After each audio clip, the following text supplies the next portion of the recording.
Hey guys, Wilbero here. Today, we're going to be having a look at a blaster that I've had for a while, and I've modded, and it is actually a decently rare blaster. I wouldn't call it like ridiculously rare, but it's a Whiteout Nitefinder.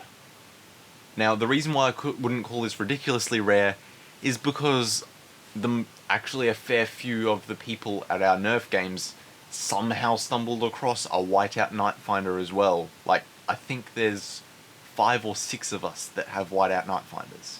It's ridiculous.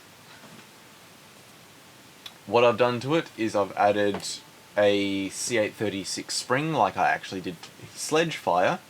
This one's a little bit cut down because it doesn't fit 100%. Goonie, one of the guys at our games, will say that it does fit if you don't cut it down, but I haven't found a way to actually get it to fit, and I don't have a spare one on hand, so I don't really want to break a Whiteout Nitefinder. Now you may be thinking, oh, that's just the plunger tube that you might break.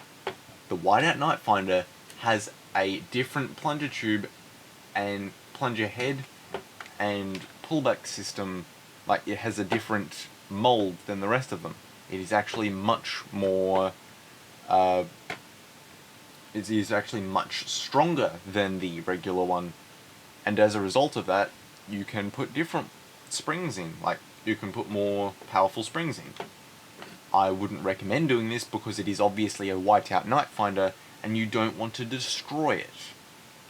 You can also, a mod that I'm planning on doing in the future is adding 9/16 brass in here, and then adding a long 17/32 barrel so that I can actually fire shots above 90 FPS, because that's the maximum that I can actually shoot right now, because I don't have a long enough barrel. I only have the stock barrel. So that is definitely a mod that I'm planning on doing in the future. Now, if I turn this around, you may notice one tiny little difference. This little cable here. Now, actually have a laser pointer in here. I put it in the bottom of here, with hot glue. I didn't put enough hot glue in, so it's rattling around at the moment. But I actually put a laser pointer in there. I have it running off 2 AA's in here, and a tiny little AAA that I put up here. That's why I've got the wire running, because it's a 4.5 volt laser pointer, not a 3 volt, and I couldn't run it off 3 volts because that's not enough voltage.